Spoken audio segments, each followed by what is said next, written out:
Avant de plonger dans l'épisode, laissez-moi vous parler de Upmeet.ai. On connaît tous ces moments où après une réunion, on se dit mais qu'est-ce qu'on avait décidé déjà ? Eh bien, avec Upmeet.ai, c'est fini. Que vous soyez in real life ou en ligne, sur Google Meet, Zoom ou Teams, Upmeet vous fait un compte-rendu super précis de toutes vos réunions. J'ai essayé plein de solutions américaines, mais ça marche jamais en français. Upmeet, lui, fonctionne dans plus de 30 langues. J'ai fait le test et les résultats sont bluffants. Il y a un système de prompt que j'adore, où on peut même chatter avec le bot pour savoir ce qui s'est passé lors d'une réunion ou lui demander de personnaliser un compte-rendu. En plus, c'est une techno française, donc vos données sont hébergées en toute sécurité dans l'Union européenne.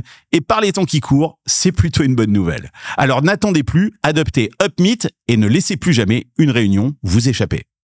Bon, les classements PISA, moi j'en ai rien à foutre. Hein. Franchement, c'est des conneries. Tous les machins là, ils sont faits. Ça y est, il commence. Il est en forme. Ça y est. Mais non, mais attends, ils sont faits pour les Chinois par les Chinois. Donc, si tu veux, bon, okay, on s'en fout complètement. On s'en fout. Donc, on s'en fout.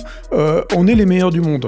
Il faut juste établir la vérité. La vérité, c'est qu'on est les meilleurs du monde en mathématiques. Je pense que tu as raison dans le sens où il n'y a pas de marché européen. Nous, aux États-Unis, c'est 330 millions, mais c'est un marché captif qui est uniforme dans le sens où c'est la même langue. C'est 50 États qui n'ont pas de frontières, en fait. Ici, c'est 35 États qui ont des frontières, qui ont des régulations différentes et qui ont des langues différentes. Donc, en fait, c'est pas du tout pareil. On parle de distillation, ça veut dire en gros pompage, d'accord, hein, ça veut dire que on a distillé OpenAI pour pouvoir le faire fondre finalement dans DeepSheet. Donald qui dit « Les gars, non seulement on va faire 500 milliards, mais on va créer 100 000 emplois pour les American people. » Tu prends le journal du Texas qui dit « Bientôt, ce data center va ouvrir et va créer 57 emplois. » Et l'autre con, là, il dit « 100 000. » Bon, alors les gars, il va falloir en faire des data centers, hein. Le fantasme de dire que les IA font des IA, ça n'existe pas.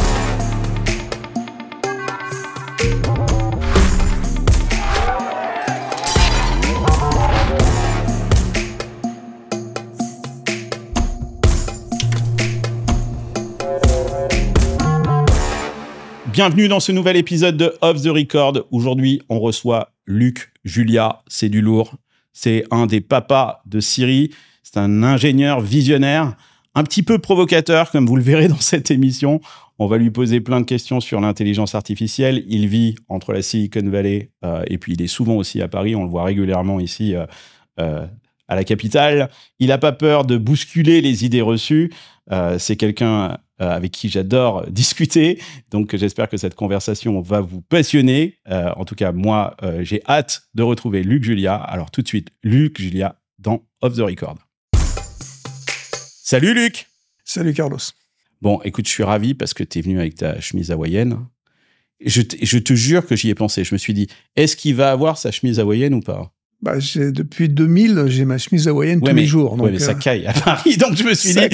Ça caille, ça veut dire que bon, là, au moins, on est dedans. Donc, on n'est pas à Hawaï, là, hein, ça c'est clair. Merci de venir. Il faut qu'on se retrouve à Paris, parce qu'on vit tous les deux à San Francisco, pour faire un épisode de Off the Record ensemble. Tu es là, tu es venu pour les AI Summit, c'est ça? Oui, bien sûr. Oui. On est là. En fait, je suis là tous les mois, mais là évidemment, c'est pour les AI Summit.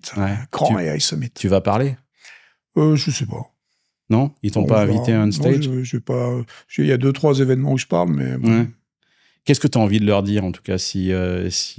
Moi, je pense que... Le message. Mon message, c'est un peu le message qu'on avait eu avec la commission gouvernementale sur l'IA qu'on a fait l'année dernière avec des gens que tu connais, les Cédrico et autres personnes qui essayent de pousser un peu l'IA en France. Ce que j'ai envie de leur dire, c'est qu'on a des talents, on n'a pas assez de sous. Donc, qu'il faut essayer de trouver un moyen de passer des startups au scale-up dans les IA. Donc, je pense que là, aujourd'hui, c'est ce qu'il faut. Alors, c'est pas très à la mode de demander des sous aujourd'hui. Mais surtout qu'on n'en a plus, quoi. Voilà. Donc, il n'y en a pas au niveau du gouvernement, mais des sous, il y en a, hein, si on veut vraiment. Donc je pense qu'il faut que nos amis investisseurs passent du mode capital banquier à capital risqueur. Tu trouves qu'ils sont trop frileux aujourd'hui? Oui. C'est des sortes de moutons visionnaires, on va dire? Ouais, je sais pas si c'est des moutons visionnaires, mais c'est frileux en général, je pense. Oui, je pense que en Europe, en général, tu sais bien, enfin, c'est plus, on est moins dans le risque que dans la vallée où c'est vrai capital risqueur. Là-bas, tu sais bien, on a 90% d'échecs et on assume les 90% d'échecs. Ici, on a 70% de réussite. Ouais. Quand tu as 70% de réussite dans un fonds ou dans l'innovation, il y a un truc qui déconne. Tu n'innoves pas. Ouais. Mais est-ce que c'est pas aussi parce qu'on n'a pas d'exit, quoi? Donc j'ai fait un épisode de Silicon Carnet avec Cyril Grillin qui sortait des chiffres hallucinants. Il disait qu'on a investi depuis une dizaine d'années plus de 200 milliards dans la tech en France et que le retour sur investissement en bourse avait été de 2,5 milliards parce qu'on n'a pas de bourse. Ouais. C'est-à-dire qu'il y a des super boîtes qui se créent, mais elles vont se coter sur le Nasdaq, sur le New York Stock Exchange, donc elles échappent au marché européen. Est-ce que c'est bien de mettre de l'argent, mais on n'a pas la porte de sortie C'est vrai, c'est un problème. Donc après le scale-up, il y a effectivement ou la grosse boîte. Bon, ça, on ne sait pas trop créer les grosses boîtes. On a des grosses boîtes en France, mais depuis très longtemps. Et elles phagocytent pas. Elles rachètent pas. Donc ça, à part peut-être un peu d'Asso System. Ouais, peut-être un peu. Ils ont fait un peu, oui. Ouais. Mais donc, ça rachète pas comme ça rachète là-bas dans la vallée. Hein. Et puis c'est vrai, bon, t'as raison. Il n'y a pas de sortie boursière. Il y a pas d'OPA.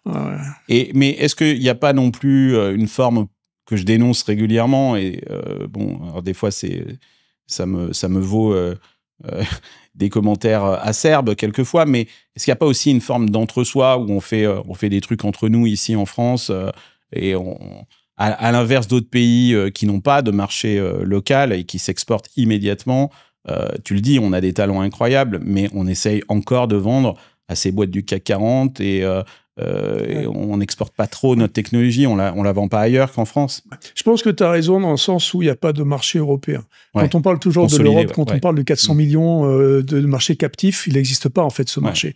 Nous, aux États-Unis, c'est 330 millions, mais c'est un marché captif qui est uniforme dans le sens où c'est la même langue. C'est 50 États qui n'ont pas de frontières en fait.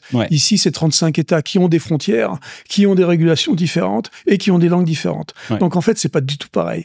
Et donc, tu as tout à fait raison. Du coup, c'est super compliqué pour une start-up française ou une boîte française, quelle qu'elle soit d'ailleurs, d'aller chercher les marchés ailleurs et donc d'aller essayer de capter ces 400 millions. Ces 400 millions, ils n'existent pas. Donc, et c'est vrai que c'est plus facile, du coup, pour une boîte française d'aller s'installer dans la Silicon Valley pour aller capter le marché américain. Alors, on dit qu'on veut garder les talents en France, et c'est vrai qu'on a des talents absolument incroyables. J'espère qu'ils vont se renouveler parce que quand on regarde les classements PISA là, en maths, etc., on est nul à chier, quoi. L'élite est très bonne, mais cette couche, est-ce qu'elle n'est pas un peu fine ? Non, je pense pas que ce soit fini. Bon, les classements PISA, moi, j'en ai rien à foutre. Hein. Franchement, c'est des conneries. Tous les machins, là, ils sont faits. Ça y est, il est en forme, ça y est. Non, mais attends, ils sont faits pour les Chinois par les Chinois. Donc, si tu veux, on s'en fout complètement. On s'en fout. Donc, on s'en fout. On est les meilleurs du monde. Il faut juste établir la vérité. La vérité, c'est qu'on est les meilleurs du monde en mathématiques. D'accord ? Donc, tu as raison pour le fait qu'il y a une élite. Qu'elle soit fine ou pas fine, il y a une élite qu'on forme depuis 300 ans. D'accord ? On forme des élites en mathématiques qui sont les meilleures du monde. Et ça, c'est pas moi qui le dis, c'est la médaille Fields qui le dit. D'accord ? Donc, la médaille Fields dit, c'est les Français qui sont aux Jeux Olympiques des mathématiques, voilà. La France est numéro 1. Donc, on est les meilleurs. Donc, ça, c'est clair. Et il se trouve que, par chance, l'intelligence artificielle, c'est des mathématiques. Et donc, on est aussi, du coup, les meilleurs en intelligence artificielle du monde. Ça, c'est pas moi qui le dis non plus, c'est la Silicon Valley qui le dit. Et ça, tu le vois parce que tu sais bien, quand tu vas dans n'importe quelle grosse boîte de la Silicon Valley, quand tu regardes qui est le chef de l'IA, c'est un Français. Meta, Netflix, Google, enfin bon, c'est un Français. Toi, chez Samsung. Donc, on est les chefs. Et on est respecté. Contrairement à dans d'autres pays, dont le nôtre, on est respecté là-bas comme étant les chefs de la Silicon Valley en IA. Bon, bref. Donc, les mathématiques et l'éducation, moi, j'ai pas peur, en fait, que la couche, comme tu dis, des élites devienne plus fine. Parce que c'est vrai qu'on laisse beaucoup de gens sur le bord de la route dans l'éducation française en général. 150 000 jeunes sortent chaque année du système éducatif sans aucune qualification. C'est vrai. Depuis 20 ans, ça fait 3 millions de personnes. Hein. C'est vrai, mais c'est pas nouveau. Faut pas s'étonner après que ça vote comme ça vote. Hein. Ouais, mais c'est pas nouveau non plus. Non. Tu vois, donc, et nos élites, elles sont toujours exceptionnelles.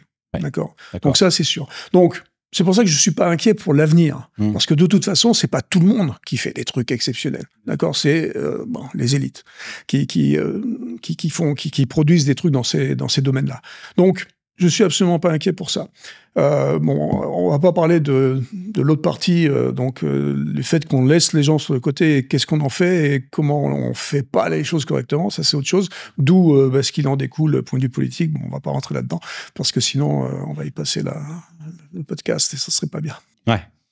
Non, mais justement sur cette élite, donc toi t'es pas inquiet, tu dis on va continuer à former des gars bien. On les met où? Ils sont pas tous prêts à monter leur boîte, hein? Bah, tu sais, alors ça, c'est un autre truc qui est vachement intéressant dans les 30 dernières années, et surtout dans les 10 dernières années, depuis la French Tech. Mais dans les 30 dernières années, ma génération, dans les écoles d'ingénieurs, c'était 0,5% des gamins qui voulaient créer leur boîte. D'accord? Donc, en gros, si tu veux, quand tu étais à Télécom Paris ou dans les écoles d'ingénieurs, tu étais coopté dans ta branche et tu rentrais dans le truc qui allait bien, France Télécom, en l'occurrence, pour nous. Aujourd'hui, c'est pas 0,5% des gamins dans les écoles d'ingénieurs qui veulent créer leur boîte ou qui veulent aller dans les startups, c'est 52%. Wow. 52% des ingénieurs des écoles A, les grandes écoles françaises, veulent créer ou aller dans des startups. Ça, c'est super intéressant. Ça veut dire quoi? Ça veut dire que ce qu'a fait Fleur Pellerin en 2013 avec la French Tech, ça a marché. Dans le sens où on a redonné le goût à l'entrepreneuriat. Ce qui avait disparu. Parce que l'entrepreneuriat, même si le mot entrepreneur, c'est un mot bien français, il n'était plus en France. On n'avait plus envie de créer des boîtes. Donc ça, c'est une assez bonne nouvelle. Donc je pense qu'il y a toujours quand même cet engouement. Il y a toujours évidemment les gens qui veulent plutôt aller dans l'administration ou faire les... Et c'est très bien comme ça, il en faut. Hein. Mais il y a quand même pas mal de cette envie de faire des trucs un peu différents. Et je pense, moi, que l'innovation, elle vient de ces startups. D'accord? L'innovation vient de là. L'innovation, bon, à gros traits, hein, j'exagère un tout petit peu, mais c'est pas dans les grosses boîtes qu'on innove. Non. Ça se saurait. Ça se saurait. Et puis, ça se voit. Ça se voit même dans la Silicon Valley. Dans la Silicon Valley, dès que tu viens trop gros, tu n'innoves plus. Ouais. Hein, d'accord? Un Google, aujourd'hui, il n'innove plus. Ouais. D'accord? Et Google était même en IA, là, avec Gemini et tout ça, c'est... Tu as bien vu comment ils étaient dans la merde ces 2 dernières années. Plus pour des questions culturelles, où ils se sont... mais justement, oui, ils se sont... Parce qu'ils étaient devenus trop gros, trop fat, trop machin, trop facile, trop tranquille. D'accord? Trop gros. Mais c'est quand même eux qui ont inventé les Transformers. Mais ils ont inventé les Transformers. Enfin, ils ont quelques mecs qui ont fait les papiers, mais après, ils n'ont pas su l'exploiter. D'accord. Donc, et puis les mecs de se Meta, sont fait doubler par Meta, par OpenAI. Surtout par OpenAI. Bien sûr. D'accord. Et donc, c'est les petites boîtes qui continuent à faire l'innovation, hein, d'accord, qui ont ça. Et puis après, bon, là-bas, il y a une culture d'acquisition des grosses boîtes des petites boîtes par les grosses boîtes, et ça c'est comme ça que l'innovation marche, et c'est comme ça qu'on voit des trucs des boîtes comme Microsoft ou qui étaient moribondes à un moment donné, aujourd'hui remarchent bien grâce à Satya, juste parce que lui il a su intégrer correctement ces startups. C'est pas facile d'intégrer les startups, c'est facile d'intégrer ces innovations. Le Microsoft d'avant, de 90-2000, le Microsoft de Ballmer savait pas intégrer les petites boîtes. D'accord? Donc c'est intéressant de voir Cisco, par exemple, sait pas intégrer les petites boîtes. C'est ça qui est en train de les tuer, quoi. Ouais. Et après, bon, tu tues l'innovation à l'intérieur de ta boîte, même si tu en prends de l'extérieur. Bon, bref. Donc, tout ça pour dire que, oui, ici en France, on a quand même cette innovation qui est intéressante, cet entrepreneuriat qui est intéressant. Cette Startup Nation, on vanne toujours Macron sur la Startup Nation, mais on a une Startup Nation qui est très intéressante. Et je pense que ça, il faut que ça continue. Maintenant, il faut apprendre la Scale-Up Nation. Tu disais, ça fait depuis 2012-2013, Fleur Pellerin, effectivement, je m'en rappelle très bien. J'ai été à l'origine du mouvement des pigeons qui avait donné les assises de l'entrepreneuriat, où tout d'un coup, on s'est rendu compte qu'effectivement, il y avait des entrepreneurs, qu'ils existaient. Oui, la BPI aussi, hein, la BPI qui a bien aidé, c'était créé en même temps. Ouais. La BPI qui a permis, bon, ça a gâché un peu d'argent des fois, mais ça a quand même permis de lancer pas mal de boîtes intéressantes. Donc, tout ça, c'était bien. Mais moi, je suis assez critique de ce mouvement-là parce que j'ai l'impression... Alors, je suis entièrement sur le réveil de la nation, ça c'est clair, je suis entièrement d'accord avec toi. C'est vrai que les jeunes aujourd'hui veulent monter des startups, et ça c'est quand même une sacrée nouvelle parce que moi, je me rappelle à l'époque, les réunions autour de l'Internet, ça se passait au MEDEF. près de la photocopieuse avec des gens tristes en costard, avec des cravates du monde de la banque, hein, surtout, hein, d'ailleurs, qui nous expliquaient le e-commerce. Donc, on est très, très loin de cette époque-là. Mais maintenant, ça fait 13 ans. Comment est-ce que...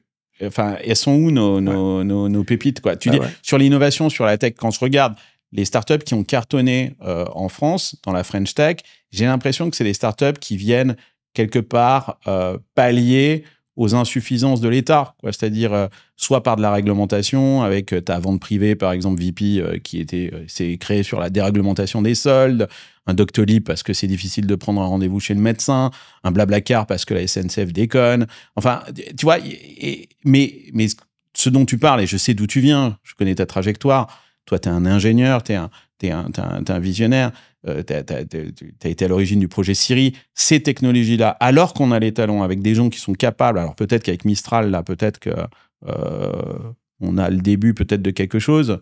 Elles sont où, ces technologies? Elles émergent où? Quand est-ce qu'on les transforme en business? Voilà, elles émergent. Ou est-ce que c'est trop tôt? 13 ans, peut-être que c'est encore trop tôt? Je suis pas sûr que ce soit trop tôt, parce que tu vois, on voit beaucoup de boîtes dans la vallée, celles qui réussissent. Alors encore une fois, il faut bien être clair que 10% réussissent, hein, donc les réussites sont pas nombreuses, mais quand ça réussit relativement rapidement. D'accord, 5 ans. C'est une bonne moyenne. Et les cycles technologiques sont de plus en plus courts, donc il y a des nouveaux cycles technologiques qui apparaissent. Donc, qu'est-ce qu'on fait? On loupe les trains? C'est quoi le problème? Je pense que le problème, donc, c'est ce fameux scale-up et c'est l'argent. C'est l'argent. Encore une fois, c'est le fait qu'on n'a pas les moyens, on se donne pas les moyens d'investir dans le tour suivant. Le tour suivant qui est plus dans le million ou dans les 10 millions, mais qui est dans les 100 millions. Ouais. Et dans les 100 millions, on n'a plus personne.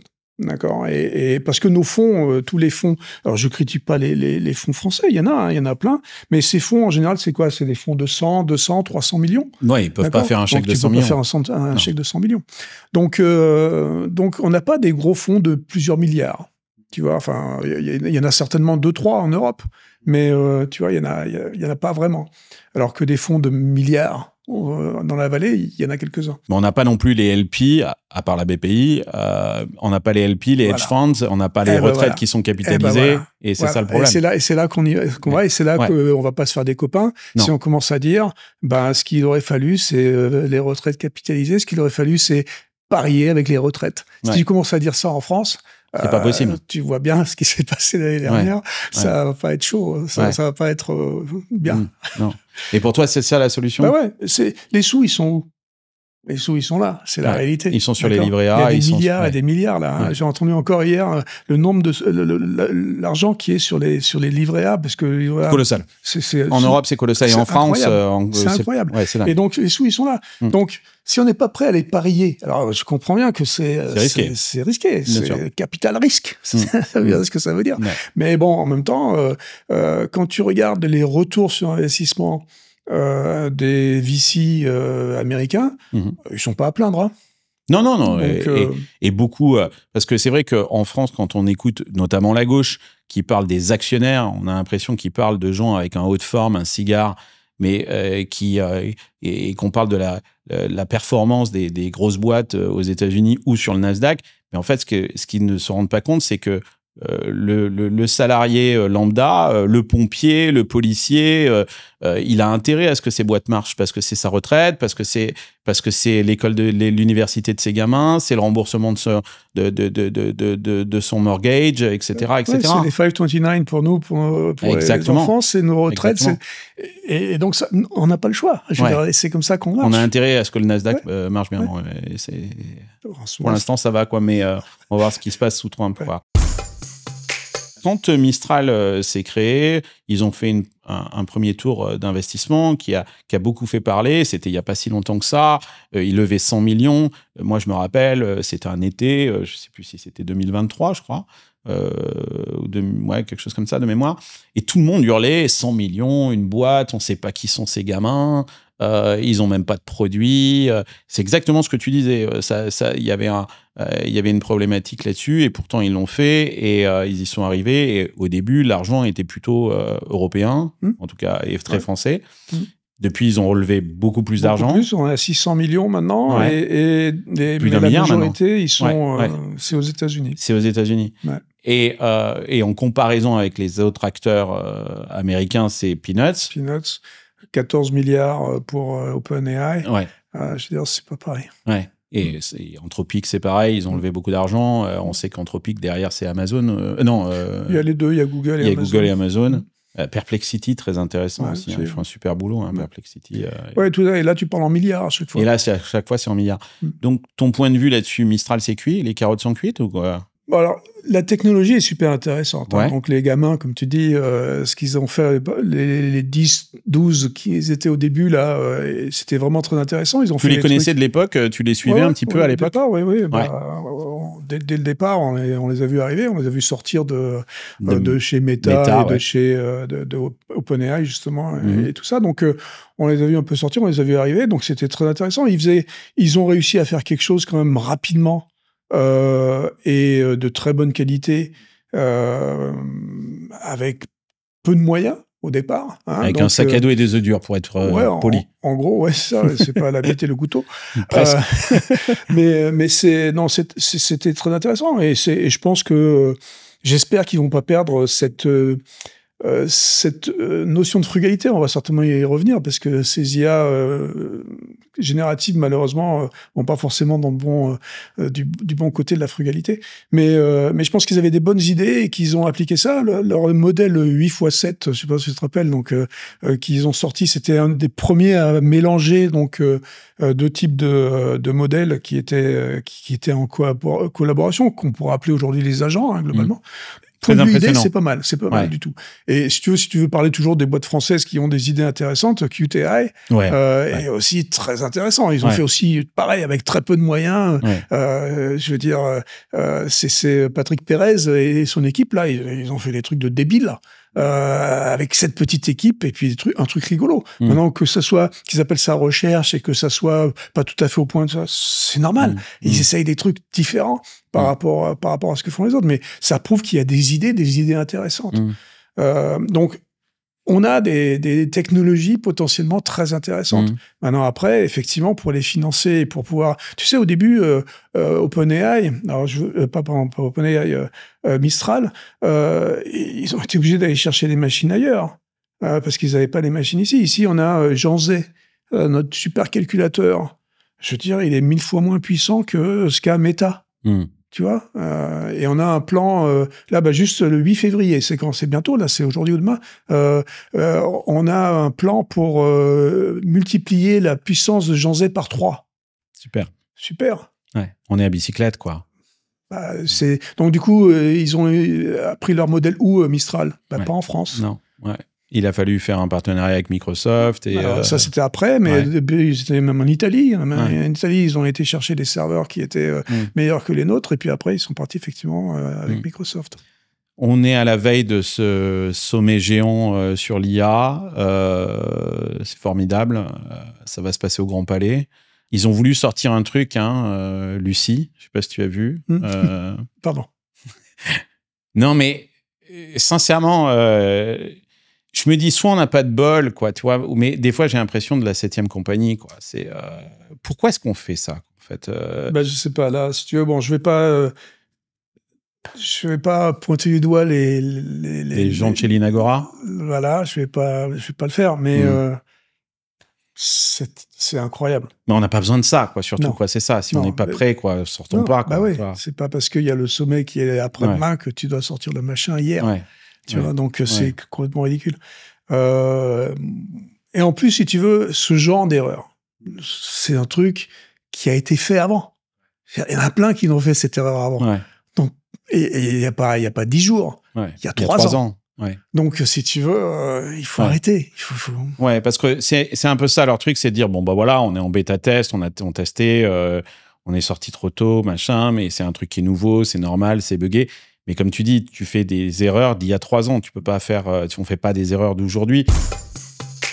À l'inverse, le monde de l'IA a été complètement bousculé il y a quelques semaines avec cette arrivée comme un ovni de DeepSeek. Alors, toi, je sais que tu les appelles autrement. Ouais, DeepSeek, ouais. Mais non, je l'appelle DeepSeek. En fait, c'est gentil. Parce que, Ah, c'est gentil, toi. Ouais, c'est gentil. Parce qu'ils sont gentils. Bon, c'est des Chinois, donc déjà. Les Chinois sont gentils. On sait rien. Déjà. Donc, ça veut dire quoi? Ça veut dire que, tu vois, on dit 6,5 millions pour faire l'entraînement. On dit ça coûte 0,5, 0,55. Qui paye, oui, c'est qui paye. Voilà, c'est ça. La question, c'est... Voilà. Ça coûte 0,5 au consommateur. Voilà. Donc, en fait, mais les Chinois, ils font du dumping, en général. Donc, est-ce que ça coûte vraiment 0,5? On le saura jamais. Je suis pas sûr, tu vois, donc on ne sait pas. Ouais. Ça a coûté 6,5 millions à l'entraînement. Bon, j'en sais rien. Est-ce que Monsieur Xi, il a donné un peu ses machines, tu vois, gratuitement pendant... donc, on n'en sait rien. D'accord? Mais c'est intéressant. Ce qui est intéressant... Le papier, moi, j'ai lu le premier. Il y a eu 2 papiers. J'ai pas lu le deuxième, et je suis pas un expert comme toi, mais en lisant le premier papier... J'ai lu des choses que j'avais pas lues encore. Je me suis dit, tiens, c'est intéressant. C'est intéressant. Qu'est-ce qui est intéressant? Si tu devais résumer pour monsieur et madame lambda, ce qui est intéressant, c'est justement un peu, je parlais de frugalité tout à l'heure, c'est que on se calme un tout petit peu sur ces idées qu'il faut des trucs absolument extraordinaires. À la Stargate, on y reviendra certainement, on va y revenir. Qui sont des aberrations écologiques où il faut péter la planète pour réussir à faire des IA qui vont être des IA qui vont marcher pour monsieur et madame tout le monde, qui vont marcher pour faire des trucs.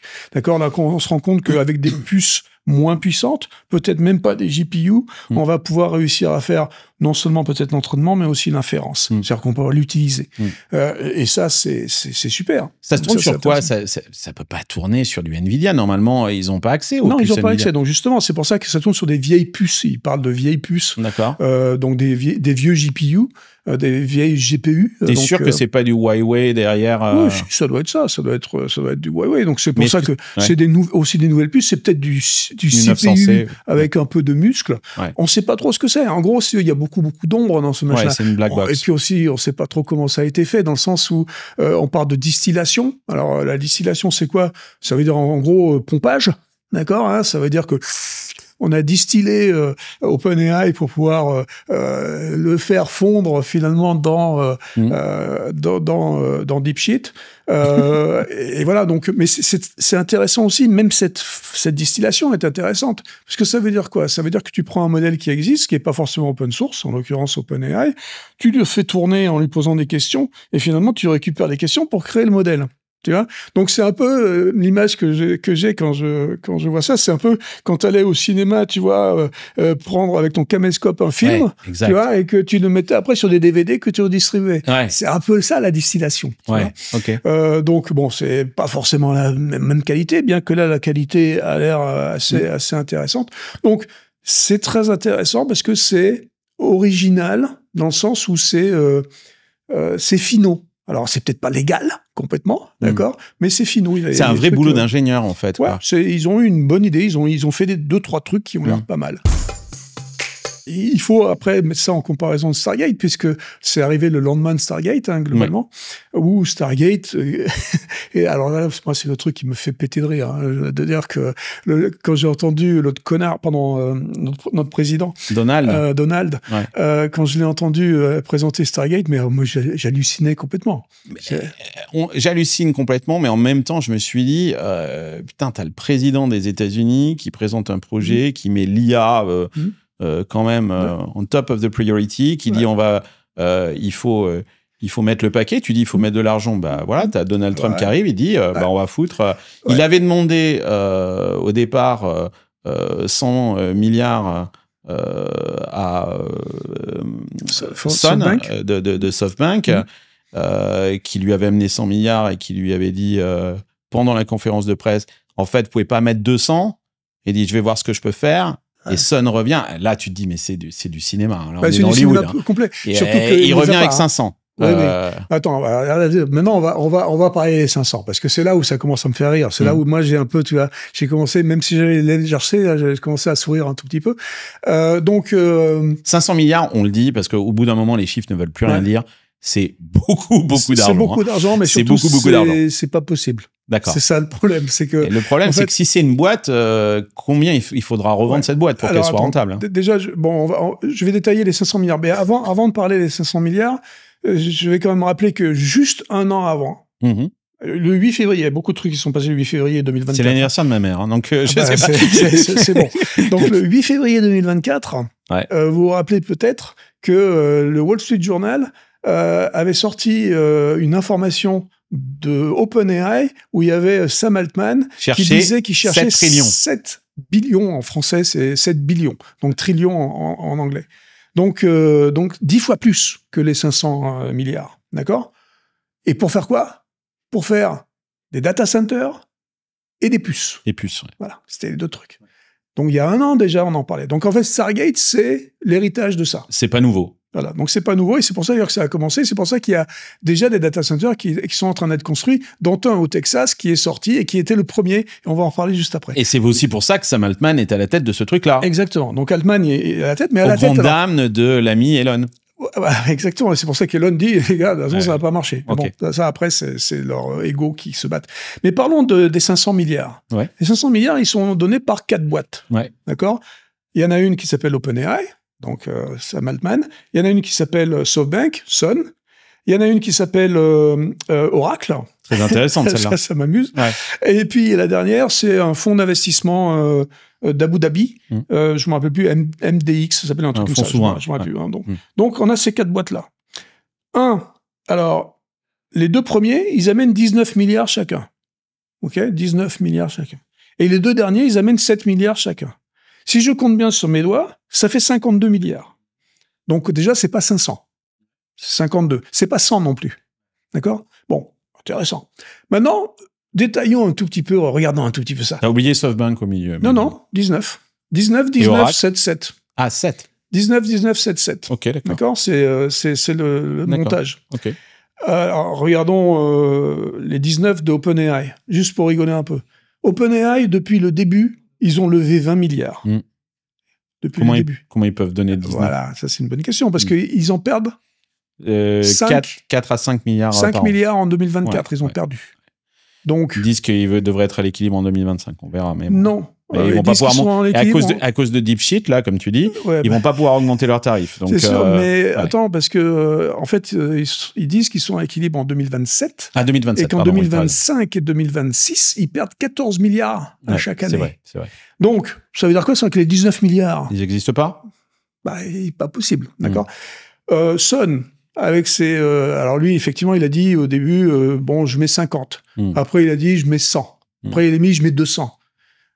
Et Musk a fait remarquer qu'en caisse aujourd'hui, à cause des petits investissements qu'ils ont fait, des petits problèmes, tu vois. Comme WeWork, par exemple. Comme WeWork. Ils ont 10 dans les caisses. Donc même les 19, on ne sait pas où ils sont. Bon bref, tout ça pour dire que c'est des grosses conneries, il n'y a pas l'argent. C'est que de l'annonce. Donc c'est de l'annonce et tout ça. Mais alors le truc qui m'a fait encore plus rire, c'est Donald qui dit « Les gars, non seulement on va faire 500 milliards, mais on va créer 100 000 emplois pour les American people. » D'accord? Pour les Américains. Très bien. Alors ça, c'est là où tu souris encore plus, parce que tu regardes donc le premier Stargate investissement, qui était donc ce data center au Texas, où tu prends le journal du Texas qui dit « Bientôt, ce data center va ouvrir et va créer 57 emplois. » Oui, ça crée, il n'y a pas de boulot. Emplois. Oui. Et l'autre con, là, il dit 100 000. Bon, alors les gars, il va falloir en faire des data centers. Donc c'est du grand n'importe quoi, c'est de l'annonce. Mais surtout, le truc vraiment qui est embêtant, c'est quoi qu'on est en train de créer? On est en train de créer cette infrastructure qui va péter l'énergie. Bon, là, évidemment, on va mettre du fossile et tout ça. On va peut-être mettre des petites centrales nucléaires. Mais les États-Unis en ont. Ouais, mais il y a d'autres sources. Une qui s'appelle l'eau. Ouais. Alors, ils en ont aussi, certainement, qui vont les piquer, surtout s'ils vont s'installer au Groenland. Canada, hein. Et Canada, bon, de toute façon, ça devient américain, donc... mais, je veux dire, l'eau, c'est quand même un problème. Et ces IA génératives, et Altman lui-même l'a avoué il y a quelque temps, avec O3 ou O1, tu utilises pour... alors, il a dit 3 requêtes, mais en fait, on considère entre 5 et 20 requêtes d'OpenAI, tu utilises 1,5 litre de flotte. Ouais. Et tu utilises, ça veut dire... Disparaît. S'évapore. Ouais. Et tout ça parce que les data centers chauffent, blablabla. D'accord? Je veux dire, ça commence à faire beaucoup. D'accord? Donc, il va falloir faire un tout petit peu attention à nos ressources, quand même. Alors, moi, je suis pas un écologiste, machin, truc, tu vois, avec les trucs verts. Tu chie pas dans des chiottes secs. Non, je suis pas là, mais je veux qu'on fasse un peu attention à notre planète, quand même. Ouais. D'accord? Et là, ça va pas dans le bon sens. C'est pas la frugalité. C'est pour ça que DeepSheet m'intéresse. ce discours sur l'écologie, moi, il m'intéresse énormément parce que on l'a beaucoup entendu en France. C'est vrai qu'aux États-Unis, tous les deux, on vit à SF. On s'en fout. Tout le monde s'en fout. On s'en fout complètement. Le Silicon Valley a aucune notion de cette frugalité. Ouais, c'est le quoi qu'il en coûte. Exactement. C'est le quoi qu'il à fond. On y va à fond. Peu importe les effets et les dommages collatéraux que ça peut créer, et notamment sur l'environnement. En France, on s'est un peu protégé avec ça, peut-être aussi parce qu'on sentait qu'on était en retard et qu'on se disait oui, mais bon, pour la planète, donnez-nous un peu de temps, quoi. Et on nous a dit, effectivement, comme tu dis, c'est vrai que c'est très énergivore, ces technologies. Mais quand on voit DeepSeek, on se dit, et comme toujours, la technologie, elle va consommer moins en moins d'énergie, elle va coûter de moins en moins cher. On est dans cette loi de Moore, quoi, et qui fait que... Donc, tu crois pas à ça non plus pour l'intelligence artificielle ? Moi, je crois à ça. Moi, je crois plus en DeepSeek que en Stargate. Donc, je pense qu'effectivement, il faut juste se tourner plus vers là. Je pense que Stargate, c'est une bataille de vieux, de dinosaures. Il faut plus faire ça. C'est terminé. En fait, bon, franchement, alors là, je vais être un peu extrême. Je considère que les IA génératives sont terminées, en fait. C'est terminé dans le sens où on est arrivé à un certain palier, on a utilisé toutes les données possibles et inimaginables. Il n'y en a plus de données, il n'y en a plus à utiliser.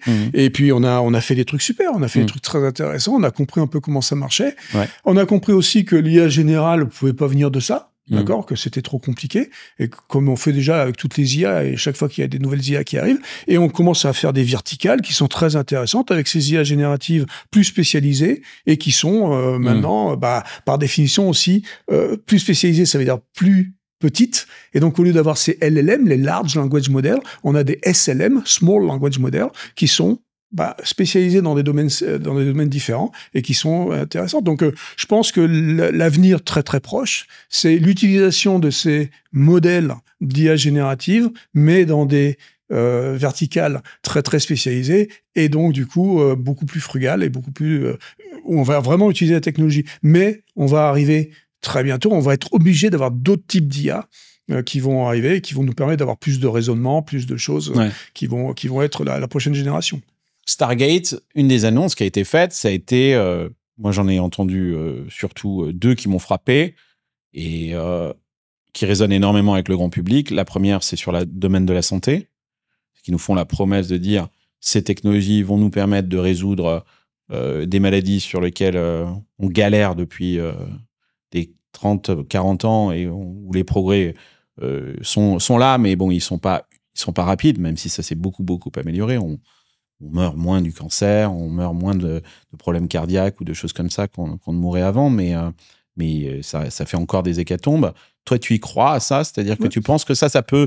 le patron de Anthropic, Amodei, dit qu'on est dans un condensed century, c'est-à-dire que ce qui prenait avant un siècle va prendre maintenant 10 ans.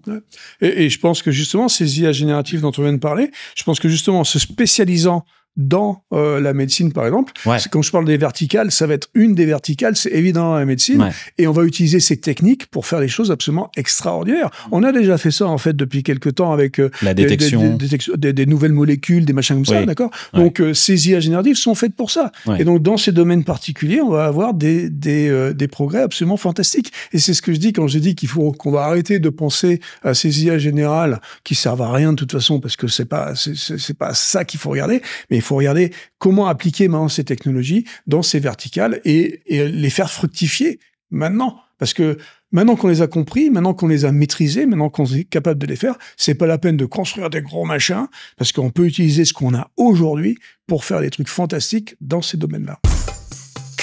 Toi, ce que tu dis, c'est que ces IA générales, tu avais d'ailleurs écrit un livre où tu disais que l'intelligence artificielle n'existait pas, mais en fait, ce que tu dis, c'est que ces IA générales, on n'en a pas besoin. On n'a pas besoin d'IA pour penser le monde. Mais par contre, on a besoin d'intelligence artificielle pour manipuler plus vite l'information et obtenir des résultats plus rapidement. C'est ça ce que tu dis. On a besoin de l'IA comme un outil, comme des outils. Et c'est des outils différents, des outils qui vont être super utiles par définition même de l'outil. Ça sert à quoi d'avoir une IA qui va essayer de nous matcher, nous ? C'est immatchable, on ne sait même pas ce qu'on est. Donc, qu'est-ce que tu veux matcher quelque chose qu'on ne comprend pas? Qu'est-ce que tu veux dire matcher nous? Mathieu, notre intelligence, quand on parle d'intelligence générale, quand on parle de AGI, de Artificial General Intelligence, c'est quoi? C'est nous. Répliquer l'humain. J'avais une réflexion là-dessus et j'avais envie de la partager avec toi. On rentre dans un cadre presque un peu philosophique là, mais moi je me suis posé la question, je me suis dit, est-ce que on a peur de cette intelligence artificielle parce que on a le sentiment, c'est ce que tu dis en plus, c'est un sentiment, c'est pas une réalité, qu'elle nous ressemble de plus en plus et qu'elle va ça va devenir un replicant, quoi, en fait. C'est-à-dire que, et c'est ça qui est très effrayant, et puis il y a toute une littérature sur tout ça, et donc en gros la fin elle a déjà été écrite et c'est un petit peu flippant. Moi je me suis posé la question, et toi qui es un scientifique et un codeur, un ingénieur, est-ce que finalement ce qui est pas flippant, c'est de se dire plus on avance dans ce truc et plus en fait on se rend compte que l'humain n'est en fait qu'un algorithme? Et que le problème, c'est pas que l'IA nous ressemble, mais c'est que en fait, on est un code. Je donne un exemple. Je crois que je l'avais donné dans un podcast. Cet été, je rentre dans une église en Espagne. Il y avait un enterrement. Et je connaissais pas le défunt, etc. Et il y avait une telle tristesse dans ce truc-là que je me suis mis à chialer, qui est quand même un sentiment très humain, quoi. Tout ça, ça a été déclenché par tous ces signaux qui m'ont été envoyés, de la famille éplorée, du cadre visuel, etc., etc. Et là, je me suis dit, mais en fait, je suis complètement programmable, quoi. Quand on regarde un film, les émotions que ça crée, elles sont programmables. Est-ce que finalement, ce qui nous fout pas les boules, c'est de se dire que on est un putain d'algorithme, quoi. Ouais. Alors, je sais pas, bon, c'est intéressant ton exemple, là. Il faut... Là, effectivement, on rentre dans le domaine de la philosophie, donc ça demande plus de réflexion, certainement. Mais moi, je pense que il y a effectivement des choses qui sont tout à fait programmables et qu'on suit avec des règles, etc. Mais il y a aussi plein de choses qu'on comprend pas de nous-mêmes et qui sont ces choses qui nous différencient justement de ces algorithmes et qui nous différencient de ce monde qu'on essaye de recréer avec ces ordinateurs. D'accord? Et je vais te donner un exemple, et c'est un exemple du siècle des Lumières, hein, parce que quand on parle philosophie, on peut y retourner. Et c'est une discussion intéressante qu'on peut avoir avec Yann Lequin, par exemple, qui est donc un autre spécialiste de l'IA, qui lui pense, et je le respecte tout à fait, hein, il pense qu'on peut tout apprendre. D'accord? Et donc, c'est pour ça qu'un jour, peut-être que les machines, effectivement, seront équivalentes aux humains, parce que les humains peuvent tout apprendre et les machines peuvent tout apprendre, donc pourquoi pas. Moi, je pense que c'est pas tout à fait ça, et je pense que le siècle des Lumières a pas dit tout à fait ça.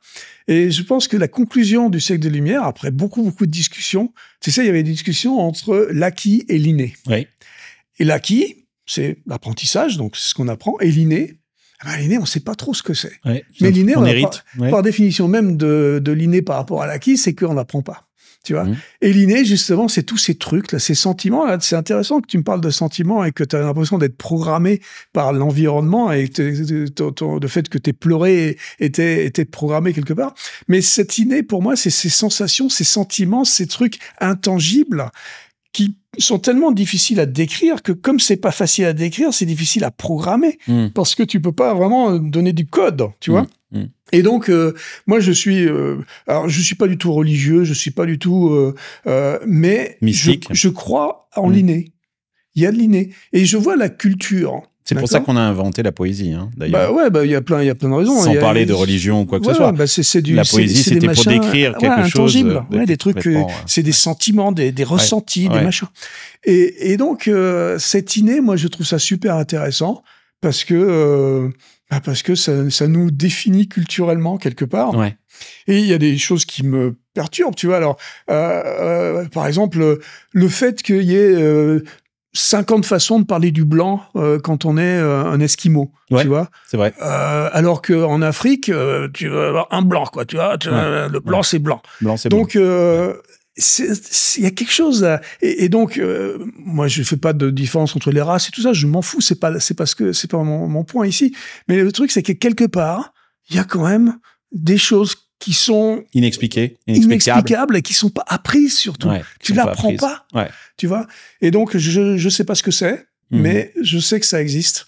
Et du coup, bah, ça me rassure en quelque sorte parce que ça me fait dire que de toute façon, ces machines apprenantes, le machine learning, le deep learning, les IA génératives, toutes les IA que tu peux imaginer, eh ben, ça n'aura jamais la facilité et la position d'un humain. Donc, tu n'es pas d'accord avec Musk quand il dit qu'on est dans une simulation et que tout est programmé. Parce que justement, je pense qu'il manque ce truc-là. Et donc, si tout était programmé, c'est de l'apprentissage, d'accord. Et donc, je pense que c'est pas possible. Donc, voilà. Tu as écrit un livre, je le disais tout à l'heure, qui c'était il y a combien de temps déjà? C'était il y a 6 ans. Il y a 6 ans, hein. Ouais. Parce qu'on parle beaucoup d'intelligence artificielle aujourd'hui, mais toi, il y a déjà 6 ans, Ouais. tu as écrit ce bouquin. Et je parlais des IA génératives aussi, il y a 6 ans déjà. Et tu parlais des IA génératives. Et je me rappelle, dans ton livre, il y avait cet exemple où tu disais que, par exemple, sur les voitures autonomes, on n'arriverait jamais au stade final de l'autonomie parce que, et tu donnais cet exemple de ce mec qui se trimballe sur le bord de la route avec un t-shirt, avec un signe stop, et que la voiture... Elle s'arrête, forcément. Et elle s'arrête tous les 2 mètres pendant que le mec continue à avancer. Ouais. Et c'est complètement idiot. Ouais. Et ces genres de trucs, nous, on voit un mec sur le bord de la route avec un panneau stop, on n'en s'arrête pas. Ouais. Tu vois. Mais la machine, elle est trop intelligente. Elle suit les règles. Ouais. Elle suit le code de la route. Ouais. D'accord. Et tu penses toujours ça aujourd'hui? Ah oui, bien sûr que je pense toujours ça. Ouais. Et d'ailleurs, maintenant, je suis plus le seul à le penser. Hein. Ouais. Si tu veux, il y a 6 ans, Musk et les autres disaient la voiture autonome, c'est pour demain. Alors, quand on parle de voiture autonome, on parle de la voiture autonome niveau 5, hein, donc celle qui est fantastique. Donc, aujourd'hui, tout le monde a dit la voiture autonome n'existera jamais. C'est bon, on a compris. On a des exemples de taxis autonomes. Waymo, donc, le Waymo à SF. San Francisco, Phoenix, Los Angeles. Donc, mais ça n'a rien à voir. Alors, Ce sont des flottes. explique la différence parce que quand tu, pour le lambda, et alors c'est très intéressant ces voitures Waymo à SF parce que ça fait combien de temps que tu vis à SF toi? Enfin, dans la Silicon Valley. 32 ans. Moi. Voilà, bon, beaucoup plus que moi ça fait 15 ans. Mais on souffrait de quelque chose dans la Silicon Valley, c'est que, et j'ai vu ton reportage Silicon fucking Valley, très très bien d'ailleurs. J'ai commencé le reportage, je me suis dit, quand un reportage français sur la Silicon Valley, ils vont encore nous bâcher, ils vont encore dire que... Et en fait, non, c'était le résultat est équilibré et plutôt bien. Et tu as joué ton rôle là de guide exceptionnel. J'ai vraiment pris... j'ai dévoré les 6 épisodes. Je les ai bingés, comme on dit, comme ça, en une seule fois. Dans la Silicon Valley, on n'a rien à montrer. C'est vrai. Et les gens qui viennent visiter la Silicon Valley, ils veulent voir des trucs, mais en fait, il n'y a rien. Ouais. Alors, je le disais à un pote il n'y a pas longtemps, je lui dis, mais il n'y a rien à montrer parce qu'en fait, la Silicon Valley définit le futur. Et donc, le futur, par définition, n'existe pas. Donc, on ne peut pas le montrer parce que ça n'existe pas. On est en train, oui. À l'opposition de l'Europe et de la France, qui ne fait que montrer le passé.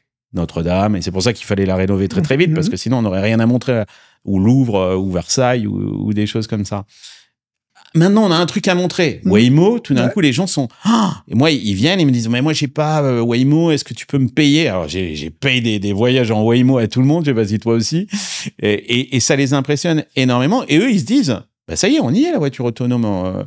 C'est une attraction. C'est sûr que c'est une attraction. C'est une attraction, c'est devenu une attraction. C'est notre Disneyland c'est ça. à San Francisco. Donc, c'est le Space Mountain de SF. Exactement. Alors, bon, la différence essentielle, c'est le nombre de véhicules, déjà. D'accord? Il y a 300 taxis autonomes. Donc, la flotte est relativement faible.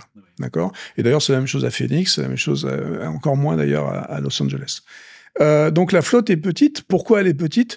Parce que la réalité, c'est que quand il y a un problème, et tu sais, avant, il y avait une autre flotte qui s'appelait Cruise, qui a été éliminée parce qu'ils ont eu beaucoup de problèmes. On s'est rendu compte aussi qu'ils étaient téléopérés. Waymo est téléopéré.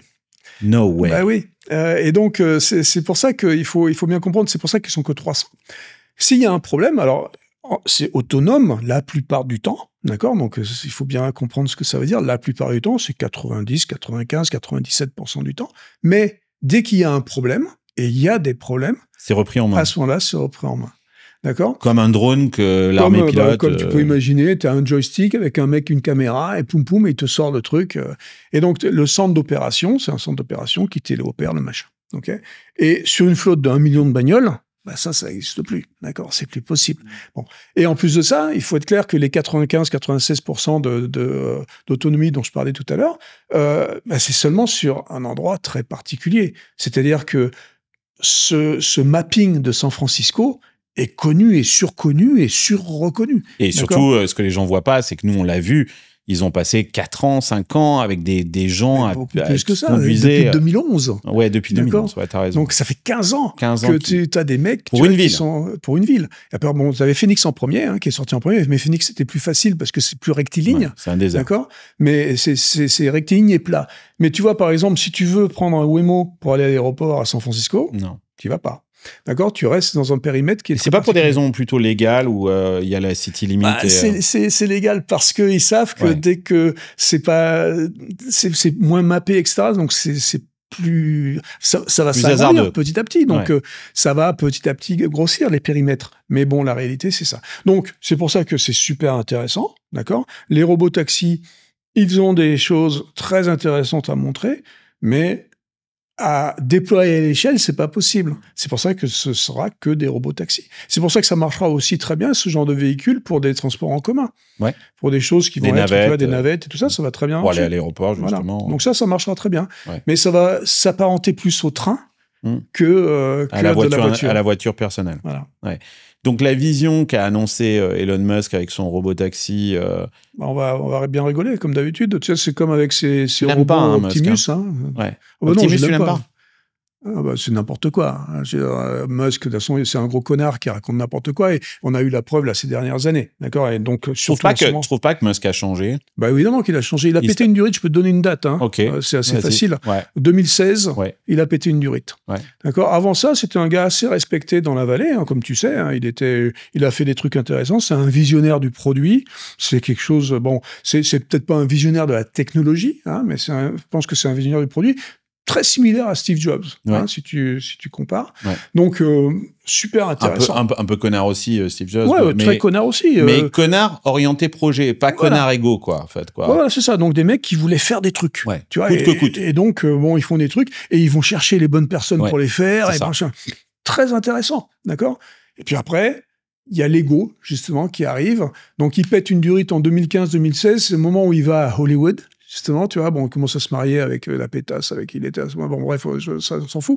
Mais c'est à ce moment-là qu'il a réalisé qu'il était quelqu'un, tu vois. Et donc, je pense que, tu vois, il y a eu je me rappelle toujours les nuls avec le bruit de foufoune, là, je sais pas si tu te rappelles. Ça m'a fait comme pareil avec le cerveau de Musk, tu vois.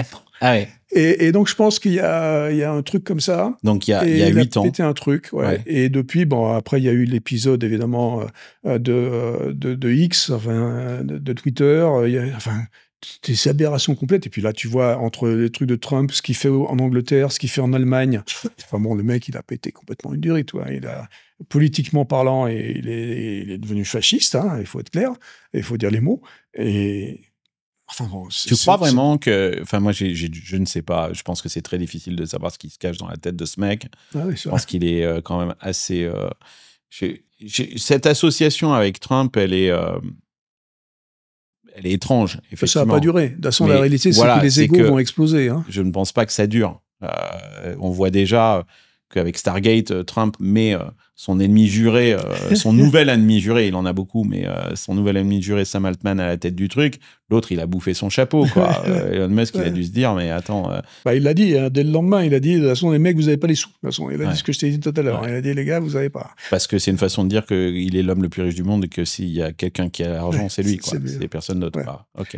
Mais bon, tout ça pour dire qu'il a pété un truc, mais sur ces projets-là, donc en l'occurrence, bon, c'est en 2014 qu'elle a annoncé que la voiture autonome, c'était pour demain, quand même, tu vois. Aujourd'hui, les Tesla, elles sont relativement autonome. T'en as une, hein, oui, j'en ai une, et ça marche bien entre San Francisco et Los Angeles. C'est très impressionnant. C'est super. Ouais. Moi, je dis pas le contraire. Sur les autoroutes, c'est bien. Mais dès que tu vas en ville, il vaut mieux quand même tenir le volant. Ouais. Tu vois, puis tu conduis mieux, d'ailleurs. Ouais. C'est plus souple. Et puis c'est plus souple, c'est plus machin. Et puis la réalité, c'est que, tiens, reprenons les taxis. Quand tu payes les taxis, là, les robotaxis à tes invités, tu vois, pour les faire marrer un peu, qu'est-ce qu'on constate? On constate quand même que c'est plus long qu'un vrai Uber, d'accord? Ouais. Et c'est plus cher.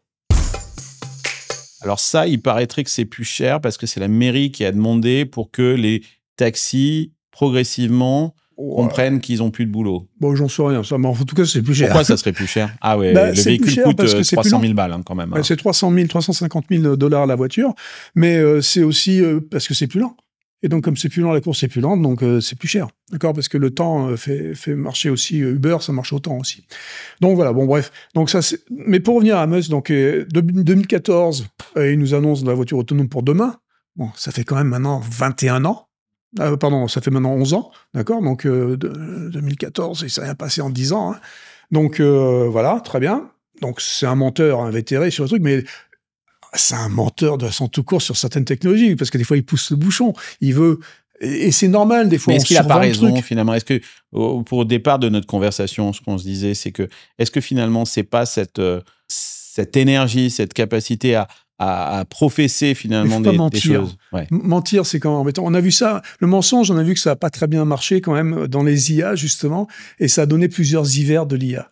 Parce que quand tu mens trop, sur des choses, quand tu dis ça va arriver demain, ça va arriver demain, ça va arriver demain, et quand ça arrive pas, ça déçoit, et quand ça déçoit, t'as plus d'investissement, t'as plus ça. Et c'est ce qui s'est passé avec l'hiver de l'IA, le premier hiver de l'IA qui était dans les années 50, hein, donc il y a très longtemps. On avait promis plein de choses avec l'IA, ça a pas marché, l'IA a disparu. Et il y en a eu plusieurs comme ça. D'accord, dans les années 80, dans les années 90. Donc, il faut faire attention de ne pas mentir. Optimus, par exemple, qui est son robot, son robot humanoïde, machin, c'est un mensonge. Enfin, c'est fabuleux. Là, les gens pleuraient de rire, si tu veux, après la dernière démo. Enfin, je sais pas si tu as vu. Mais la première fois, c'était des comédiens déguisés en robots. La première fois, tu avais le mec qui faisait ça. Bon, c'était du grand n'importe quoi. La deuxième fois, tu avais un machin qui est arrivé sur scène. Tu te demandais ce que c'était. Tu disais, c'est bizarre. Puis la troisième fois, c'était le machin où tu avais les Optimus qui étaient avec, qui te servaient à boire et à bouffer. Et puis, tu avais le mec qui parlait. Il disait, non, moi, je suis là-bas, derrière le rideau, entre un truc. Donc, ne m'emmerde pas, me pose pas de questions. Je peux pas, Non, c'était ça. C'était Pinocchio. Mais c'était Pinocchio complet. Quoi, tu vois. Donc, bon, il faut faire attention. Donc, il est dangereux aussi, si tu veux, pour la science elle-même. Moi, je suis inquiet, en fait. Alors que c'est un amoureux des sciences. C'était. Ouais, et si tu veux, je pense que justement, quand il a pété cette durite-là, parce que ce qu'il a fait avec Twitter, c'est quand même bizarre aussi, quoi. Tu vois. Parce que, bon, le fait que maintenant que Zuckerberg, qui est mon deuxième grand ami... tu l'aimes pas, hein, Mark Zuckerberg? Ah bah non, je n'aime pas. Je déteste Meta. De toute façon, je déteste ce truc-là. Je ne comprends pas. C'est les réseaux asociaux. Je comprends pas les réseaux asociaux, moi. Je ne comprends pas qu'on puisse faire des amis que je puisse pas toucher. Tu vois? Donc, je comprends pas. Mais, et donc, ça crée des trucs faux. Le retournement de veste là de Mark Zuckerberg. C'était terrible. C'était terrible pour moi.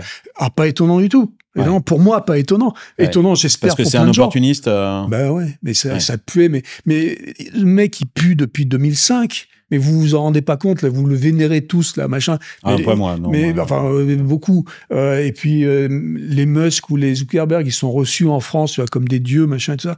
Mais je veux dire, les mecs, il faut se rappeler de l'origine du truc. Son réseau de merde, là, ça sort d'où? Ça sort d'un truc pour quand même regarder le cul des filles. Ouais. Je veux dire, il faut quand même à Harvard, tout petit peu respirer quand même. Il faut tu veux dire que le mec était pas sain à la base? Bah, évidemment. Et que... Mais tu sais, la vallée, enfin, tu la connais aussi bien que moi.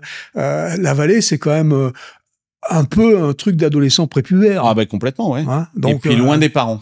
Ouais, bah ouais, donc on fait un peu ce qu'on veut, on joue un peu avec des trucs, et des trucs pas très clean. C'est pas un milieu, alors bon, pour venir sur les filles et les garçons, c'est pas un milieu de filles, hein. C'est compliqué pour les filles, la vallée. Ouais, donc, et il y en a pas beaucoup, hein, d'ailleurs, hein, qui ont des postes clés, effectivement.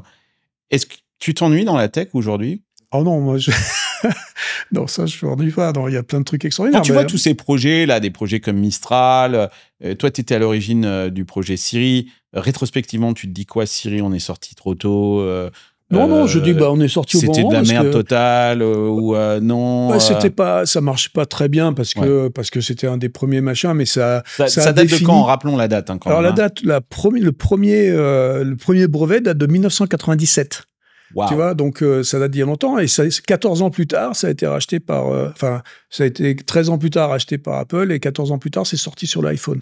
Donc ça a mis très longtemps à sortir, mais ça a défini un domaine. Ouais. Ça a défini le domaine des assistants vocaux. Oui, c'est ça, une interaction homme-machine possible sur un device tout petit. Avec la voix en général. Donc on est quand même fiers de ça. Maintenant, ça marchait pas très bien au départ. Aujourd'hui, il y a des opportunités pour ces assistants vocaux qui sont extraordinaires. Les prochains agents qui vont arriver vont être des agents conversationnels très intéressants. Les IA génératives dont on parle permettent de faire des agents conversationnels qui marchent bien mieux que Siri et qui sont bien mieux, mais c'est très bien. L'assistant vocal de OpenAI, il est très très impressionnant. Il est super, Whisper. Ouais, oui. Ça marche super bien. On a le sentiment de vraiment avoir une conversation. Moi, des fois, je me dis, waouh, attends, calme-toi 2 secondes, quoi, en fait, parce que t'as vraiment l'impression d'avoir affaire à un humain, quoi, même si, effectivement, ça n'en est pas un. Quand tu vois ces trucs-là, ces gens-là, ils t'ont appelé pour bosser sur ces sujets-là, ou c'est toi qui veux pas aller bosser avec eux, ou non, mais on a parlé. Ou ils t'ont pas appelé Si, on a parlé des fois, évidemment. C'est des choses. Tu sais, dans la vallée, c'est bien comment c'est très ouvert. Hein, ouais, mais Yann Lequin, il est chez Meta, par exemple. Pourquoi Luc Julia est pas chez Google? Pourquoi t'es pas chez OpenAI? Parce que Luc Julia, il a décidé de faire d'autres choses qu'il avait envie de faire. Et donc... Tu participes à plein de projets de start-up, hein? Ouais, je participe à quelques-uns. Et donc, je participe à des choses qui me plaisent et je fais surtout ce que je veux en général. Tu vois. T'as peur de pas être libre dans ces trucs-là? Non, c'est pas ça. C'est que tu sais, je me suis fixé des objectifs un peu bizarres peut-être, mais depuis longtemps, je me suis dit, je vais faire des périodes de 10 ans. J'ai fait 10 ans de recherche. Après, j'ai fait 10 ans de start-up. Après, j'ai fait 10 ans de grosses boîtes aux États-Unis, on va dire, parce que c'était pas tout américain. Samsung aussi, ouais. Et après, je me suis dit, je fais 10 ans de grosses boîtes françaises. Ah ouais, tu t'es dit ça? Je me suis dit ça en 2020. C'est vrai qu'aujourd'hui, tu travailles chez Renault. Aujourd'hui, je travaille chez Renault. Donc, je me suis dit, je fais 10 ans de grosses boîtes françaises. Pourquoi je me suis dit ça en 2020? Parce que 90... Mais pourquoi 10 ans chez des boîtes françaises? Pourquoi pas? Tu vois, c'est-à-dire que je me suis fixé ces périodes de 10 ans. C'est comme ça, c'est moi. C'est parce que je peux et parce que... Oui, mais on n'a pas... Enfin, t'es pas un transhumaniste. Non, je suis pas un transhumaniste, mais écoute. Et on n'en a pas 12 000, 10 ans, quoi, en fait, quoi. Non, mais pour l'instant, j'en ai eu 3. Je suis dans mon 4e. Et je m'amuse. Donc, 10 ans de recherche, 10 ans de start-up, 10 ans de grosses boîtes aux États-Unis. Et là, c'est 10 ans de grosses boîtes en France. Pourquoi? Parce que, au bout de ces 30 années, donc aux États-Unis, je me suis dit, je veux, alors c'est grandiose, hein, je veux rendre quelque chose à la France. Parce que justement, j'ai été éduqué ici. J'ai été éduqué, je faisais partie de ces élites mathématiques, d'accord? C'est la vérité, c'est comme ça, j'y peux rien. Et j'en ai bénéficié. Je veux essayer d'en refaire bénéficier mon pays. Pourquoi tu ne remontes pas une start-up, un projet en France? Mais j'en ai plein des start-up. J'ai des Oui, start-up. mais c'est de l'infidélité, ça. T'es un harem, quoi, en fait, quoi. Non, c'est pas un harem. J'ai 2-3 start-up. Une avec mon pote Freddy Mini. Freddy Mini. Donc, on a fait un truc qui s'appelle Consent Place. Ouais. Donc, qui est une start-up qu'on fait ensemble, où on essaye de faire comprendre que le consentement, c'est un truc important dans la relation avec les boîtes pour qu'elles puissent utiliser mes données. Je veux pouvoir consentir à ça pour pouvoir avoir les bonnes publicités, les choses comme ça. Donc, ça, c'est une boîte. J'ai une boîte à Toulouse que j'ai faite qui est une boîte de TTS, de text-to-speech, donc de synthèse vocale, qui est une boîte de synthèse vocale émotionnelle. Qui montre qu'on peut faire de la synthèse vocale qui est de très, très, très bonne qualité. Et maintenant, avec les IA génératives, on montre que c'est encore plus facile.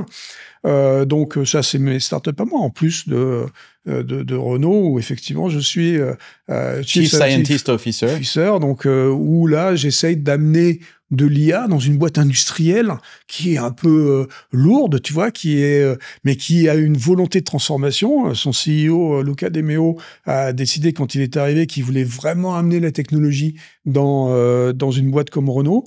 Et il a fait appel à quelqu'un comme moi pour essayer d'amener des projets. Et là, tu vois, au bout de 3 ans, ça fait 3 ans que je suis chez Renault, on a notre premier succès, en quelque sorte, dans la Renault 5 qui sort là. Oui, j'ai vu les pubs là. Sortie. La Renault 5, à l'intérieur, il y a un petit avatar. Oui, mais tu vois, c'est encore le passé. Bah, c'est pas le passé. La Renault 5 est peut-être le passé. Mais tu vois, on reprend une image du passé, en fait. Oui, mais maintenant, tu rentres dedans. Ouais. Et tu vois ce petit avatar qu'on a fait. Donc, c'est notre bébé, hein. Ouais, donc, un petit avatar intelligent qui t'explique comment marche la voiture électrique, parce que c'est peut-être pas évident de savoir comment marche une voiture électrique. Il te parle donc de choses. Et puis, il a évidemment ChatGPT, où tu peux lui poser d'autres questions. Donc, il est vivant, il est rigolo. Et puis, il est apprenant. C'est-à-dire qu'il te suivra au cours du temps et il apprend à te connaître aussi. Hein. Il apprendra à te connaître petit à petit et il va évoluer avec toi dans la voiture. Okay. Donc, il te dit bonjour quand tu rentres, il connaît ton prénom. C'est génial. Il est non, parce sympa. que tu sais qu'aux États-Unis, 42% des Américains donnent un nom à leur voiture. C'est ça qui est dingue. C'est vraiment c'est comme un animal de compagnie, pratiquement. Écoute, il s'appelle Renault, R-E-N-O, le petit gars là, et il est très sympathique. Donc, c'est ce genre de truc qu'on fait, mais on amène aussi de l'intelligence artificielle dans les usines, on amène de l'intelligence artificielle un peu partout dans la compagnie pour aider les gens à utiliser ces outils. Parce que, comme je disais tout à l'heure, en fait, c'est que des outils, mais des outils qui permettent aux gens de se concentrer sur des tâches qui sont beaucoup plus humaines et qui sont beaucoup plus, des fois, compliquées que les outils ne peuvent pas encore faire. Donc, quand tu t'es donné 10 ans pour bosser dans des grandes boîtes françaises, en gros, Renault va pas te laisser partir, monter une start-up à toi où tu serais au sommet du truc, machin, tout ça. Et comme t'es têtu, si, Renault me laissera partir si j'ai envie de partir. Enfin, je fais ce que je veux. Ouais. Non, mais je veux dire, aujourd'hui, tu t'es donné 10 ans. Donc, comme je sais que t'es quelqu'un de têtu, t'en es à combien, là? Je suis à 3 ans, mais... encore 7 ans où tu vas continuer à bosser pour des grosses boîtes, je vais faire 7 ans de boîtes françaises. Oui, ça, je le sais. Je sais que si tu as dit 10 ans, tu vas faire 10 ans. OK. Mais ça veut dire que demain, je sais pas... une super boîte d'AI dit écoute Luc, on a vraiment besoin de toi, c'est niet, quoi. Waouh. Avec tout ce qui se passe là. Ouais, mais justement, c'est d'autant plus intéressant tout ce qui se passe parce que il y a certaines choses de ce qui se passe et on a vu ça justement avec ces IA génératives récemment. On a réussir à mettre. Je peux te dire que c'est une performance que notre petit Rhino là, il est du ChatGPT dans la Renault 5 en décembre 2024. Je veux dire, dans une Qu'est-ce qui est difficile, là? Ce qui est difficile, c'est l'intégration. C'est dans des boîtes industrielles comme ça qui ont des temps longs, qui ont des temps très longs pour construire une voiture. Nous, on a réussi à faire quelque chose en quelques mois, à réussir à mettre le truc dedans. On a fait une borne de recharge aussi intelligente en quelques mois. Je veux dire, on a fait des trucs un peu de débiles qui sont... dans des boîtes comme ça, qui sont des exemples. Et on essaye de faire ça. On essaie de montrer l'exemple, de montrer que c'est possible de faire des projets grâce à l'IA aussi. Les projets eux-mêmes, grâce à l'IA, peuvent être développés plus rapidement. Aujourd'hui, on a une Amérique, malgré DeepSeek, qui a renoué avec sa destinée, on a l'impression. C'est-à-dire que Trump, il a expliqué que non... il s'agissait pas de s'excuser et que les États-Unis avaient une place de premier rang, qu'ils étaient les maîtres du monde et que la domination devait être totale. C'est ça le projet, de Donald Trump, et que le reste du monde devait se plier à ses exigences et à la volonté des États-Unis, parce que seuls les États-Unis défendaient le monde libre, quoi. Si je dois résumer, c'est assez simple finalement. Ça me fait marrer parce que ce matin j'ai enfin demandé la nationalité. J'étais très inquiet parce que je me suis dit avec Trump ils vont jamais me la filer. En plus je m'appelle Carlos Diaz, donc déjà que j'ai eu du mal à avoir ma green card parce qu'ils pensaient que j'étais un narcotrafiquant. Et j'ai reçu ce matin ma convocation à l'entretien. Et là tout d'un coup je me suis dit mais putain, c'est chouette, je vais avoir ma nationalité signée par Donald Trump. Et je trouve que c'est pas mal quand même, quoi, en fait. Comme quoi, il y a une lueur d'espoir. Ça va être beau. Tu vois, tout n'est pas si, on n'est pas si foutu que ça, quoi, en fait, peut-être. Mais j'aimerais bien avoir ton point de vue là-dessus sur, nous deux, on vit aux États-Unis, on adore la France, même si on la critique, en tout cas, moi, c'est vrai que je la critique de temps en temps, mais regarde, je fais ce putain de podcast en français toutes les semaines, donc ce que j'ai envie, c'est qu'elle se réveille et qu'elle arrête aussi quelquefois l'autoflagellation aussi. L'autoflagellation et l'autosatisfaction, quelquefois. On est dans ces deux trucs et un peu de pragmatisme. Des fois, ça serait pas mal. Just do it, quoi. Tu vois, un peu à la Nike. Mais en même temps, on est aussi américain. On adore les États-Unis parce que c'est un pays qui est incroyable aussi. Je sais pas comment tu vis, toi. Moi, j'ai beaucoup de mal, là. Je sais pas trop. Je sais que je suis plus entièrement français, mais je sais que je suis pas américain. Comment tu vis ça, toi? Bah moi, je vis... Toi, t'es américain? Moi, je suis américain depuis très longtemps, ouais, mais je suis citoyen de la Silicon Valley. Moi, ce qui me plaît, c'est la Silicon Valley. Ouais, je suis pareil. Le reste des États-Unis, bon, j'aime bien visiter, machin, mais je suis un touriste, tu vois, dans le reste. Et je suis foncièrement français. Je suis français, franchouillard de base, comme je dis souvent. Mais je suis un citoyen de la Silicon Valley dans le sens où je crois et je vois tous les jours cette émulation que j'ai découvert donc, quand je suis arrivé il y a 30 et quelques années et que je trouve absolument extraordinaire et que j'avais écrit un autre petit bouquin qui s'appelle Un Français dans la Silicon Valley qui essayait d'expliquer ça, qui explique que finalement c'est la même chose que ce qui s'est passé en 1848-1849 avec la ruée vers l'or. Et que depuis, on avait la ruée vers l'or avec la ruée vers la pépite. Après ça, on a la ruée vers Internet, la ruée vers les puces, la ruée vers les téléphones portables, la ruée vers les réseaux sociaux, la ruée vers... On a des ruées. Et donc, on a ce melting pot, le vrai melting pot, la définition du melting pot américain. On a la définition de ce melting pot dans cette Silicon Valley. Tu sais, est-ce que tu connais le pourcentage d'ingénieurs américains dans la Silicon Valley? Le pourcentage d'ingénieurs américains. Je pense qu'ils ne sont pas nombreux. C'est 38%. Bon, c'est pas mal, mais c'est pas la majorité. Est-ce que tu connais le pourcentage d'ingénieurs français à Saclay? Parce que tu sais, Saclay est censé être la Silicon Valley à la française. Ah oui, c'est vrai, oui. Donc, est-ce que tu connais le pourcentage d'ingénieurs français à Saclay? C'est plus, je pense, mais... 92%. 92. Voilà. 92%. Mon Dieu. Et donc, on l'a là. Tu vois, donc 62% d'ingénieurs étrangers. Donc, ce melting pot dont on parle, bon, il y a beaucoup d'Asiatiques, beaucoup de Chinois, beaucoup d'Indiens, donc beaucoup d'Asiatiques, mais il y a aussi beaucoup d'Européens, des Allemands, des Français, des Italiens, etc. Nordiques, il y a beaucoup de Mexicains, il y avait beaucoup de Russes, il y en a un peu moins en ce moment, mais voilà, ce melting pot, c'est ce qui s'est passé déjà donc en 1849 avec la ruée vers l'or, d'accord, parce que c'était ça. Où il y avait déjà beaucoup de Français d'ailleurs. Il y avait déjà beaucoup de Français. La Banque Lazare a été créée à San Francisco. Voilà, donc tu vois, t'as ces Français qui sont arrivés, et chacun avait ses spécialités. Il y avait des mecs qui faisaient la lessive, il y avait des mecs qui faisaient des jeans, il y avait des mecs qui donnaient des sous, il y avait etc. Et puis après ils se sont mélangés, et puis surtout il y a eu cette émulation qui s'est créée pour innover. Donc, innover pour chercher l'or, innover pour chercher machin, le silicone, justement, machin, etc.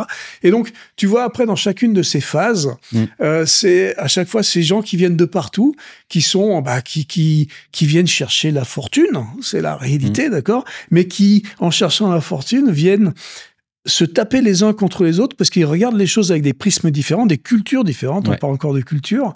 Et donc, pour moi, la vision que je vois quand je vois ces cerveaux se taper les uns contre les autres, c'est ces silex qui font ces étincelles. Et ces étincelles, c'est ça les innovations. Et voilà, pour moi, c'est ça la Silicon Valley. Ça a toujours été ça. Donc, je me marre tous les 15 jours, 3 semaines, quand je lis les papiers qui disent la Silicon Valley est morte, tu vois, ça me fait marrer parce que j'en ai eu encore un la semaine dernière. J'ai appelé le même qu'en fait Uzbek. T'en auras un peu la semaine prochaine et t'en auras d'autres. Et donc tous les 7 ans, on a des cycles, et tous les 7 ans, on a des problèmes et puis ça repart et c'est comme ça et c'est la vie. Mais voilà, donc cette Silicon Valley, je l'adore et c'est pour ça que j'y suis. Et donc pour moi, l'Amérique, c'est ça. D'accord, c'est parce que c'est l'Amérique de l'innovation. L'Amérique de l'innovation, c'est la Silicon Valley. Ça va être compliqué à déplacer. Ça va être compliqué à unroot, tu vois, à déraciner. Ouais. Parce que cette élite française dont tu parlais, qui est très talentueuse, elle est aussi très fermée entre Français. C'est-à-dire que 92% sur le plateau de Saclay, c'est colossal comme stat, ce que tu es en train de donner. C'est colossal. Et puis, on est toujours dans la cooptation. Donc, ces idées, même si je te disais tout à l'heure... Une sorte de connivence, un petit peu comme ça. On a quand même... Moi, j'ai toujours de l'espoir. Quand j'ai vu ce chiffre de 52% de gamins qui voulaient créer leur boîte, j'avais un peu l'espoir qu'on allait un peu sortir de ce de ce vase clos.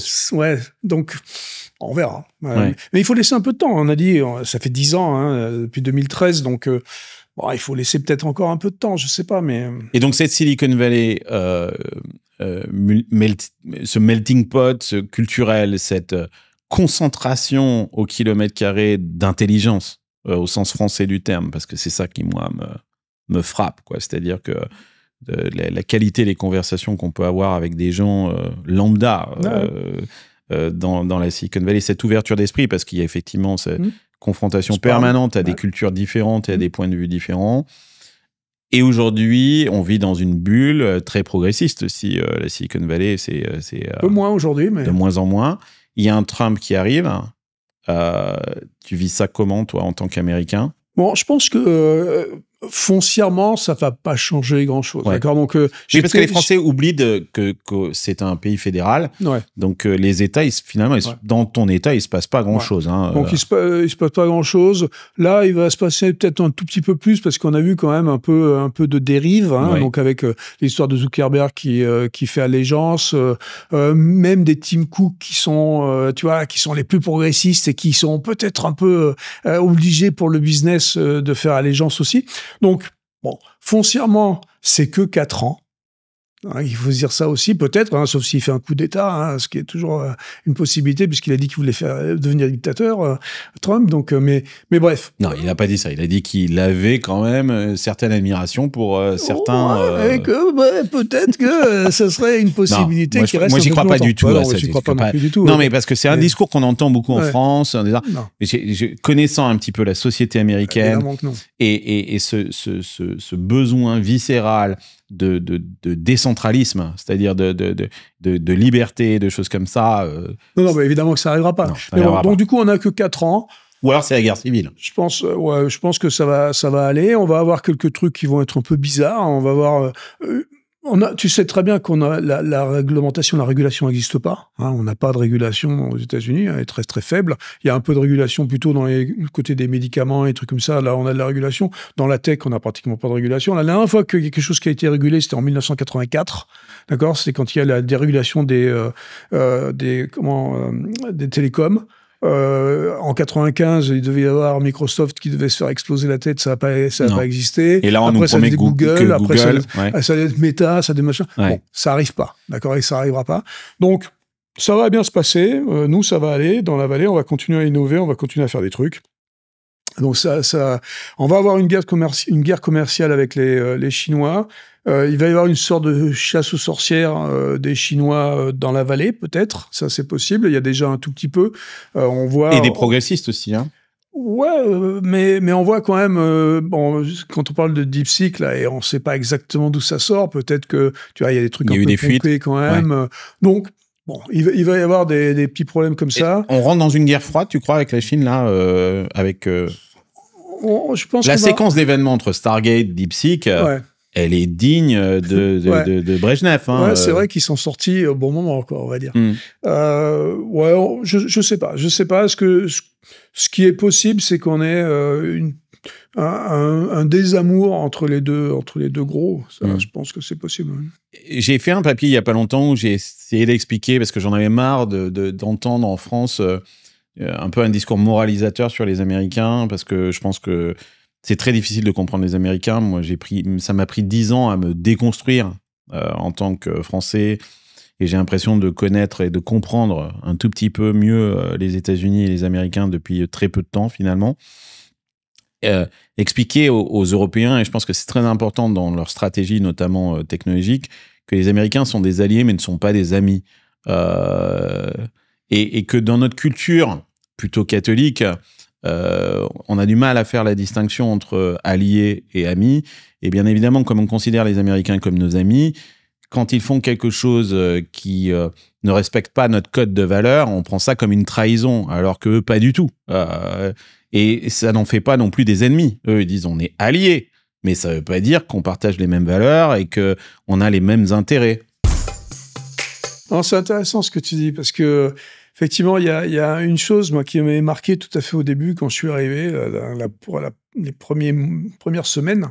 c'était cette histoire d'avoir des gens qui vont discuter de choses qui ont l'air d'être super avancées. Et donc, tu as l'impression que tu as une émulation entre des gens très différents et qui sont concurrents, si tu veux, mais finalement qui partagent pas les secrets d'État, on va dire, les secrets de compagnie, mais qui font quand même avancer le truc assez pour chacun pouvoir reprendre de leur côté des morceaux de cette discussion. Et donc, tu parles des dialogues entre la France et les États-Unis? Non, je parle des dialogues internes entre bon, je te donne l'exemple simple. C'était quand je suis arrivé, il y avait moi, je m'occupais des interfaces of machines, c'était mon truc. Hein, j'aimais bien. Et il y avait un machin qui s'appelait BCI à l'époque. BCI, c'était Bay comme Bay Area et CHI, CHI, Computer Human Interaction. Et BCI, c'était des gens qui se réunissaient tous les mois, le mardi à Xerox PARC, et qui parlaient donc de Computer Human Interaction, donc d'interaction en machine. Des gens de plusieurs boîtes. Des gens de plein de boîtes, justement. Alors, t'es arrivé là, et moi, la première fois, mon premier BCI, c'était en janvier de 1994.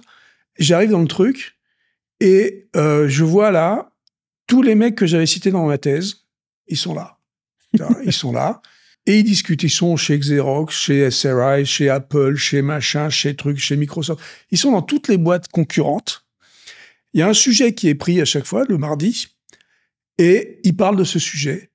Et tu vois les mecs... Sans tabou, sans truc. Alors, ils se limitent certainement, ils se censurent quelque part pour pas exactement dire tout ce qu'ils font. Ouais. Mais quand tu... C'est un peu un jeu de Mikado, mais... Mais quand tu vois la discussion, tu as l'impression vraiment que tout le monde est en train de déballer et d'ouvrir son kimono, justement, et de déballer le machin pour faire avancer le schmilblick. Et tu vois le truc avancer, et tu vois cette émulation, où tu dis, putain, mais tous les mecs, là, ils partagent.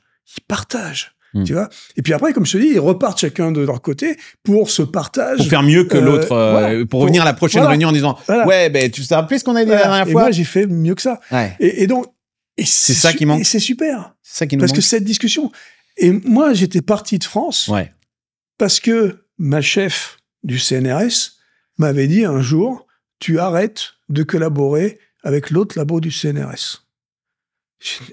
Moi, j'étais à Paris. Le gars avec qui je voulais collaborer était à Grenoble. On faisait des trucs similaires. Je voulais juste jouer avec lui. Elle m'avait dit stop, terminado. Ouais. Je pouvais même pas discuter avec un mec du CNRS. Ouais. Alors que j'étais CNRS. Et donc, pour moi, c'était de la science-fiction ce qui se passait là. Quand je t'arrives dans la Silicon Valley et là, c'était... Les mecs qui se battent à coups de milliards, tu vois, business-wise, tu vois. Et ils sont en train de discuter d'un truc. Et ils discutent entre eux comme ça. Ils se parlent et ils partagent des trucs. Ouais. C'était la science-fiction. Ouais. Et ça, tu vois, moi, j'ai vécu la même chose. Alors, pas dans le même contexte, mais quand, après avoir vendu ma boîte, j'ai voulu monter ce programme d'accélération avec Géraldine Lemeur et Pierre Gobil qui s'appelait The Refiners, on n'avait jamais fait ça. Et j'ai dit, écoute, il y a 2 accélérateurs phares à cette époque-là. C'était YC et 500 Startups. À l'époque, d'ailleurs, YC, c'était Sam Altman qui était à la tête de ce truc-là. Et on va aller leur poser la question parce que eux, c'est des modèles pour nous et ils font ça super bien, etc. Et je me suis dit, mais bon, en même temps, ils vont pas nous répondre. YC nous a pas répondu. Mais 500 Startups nous répond et nous dit, bah oui, il n'y a pas de problème, prenons un café si tu veux. On avait réservé 30 minutes.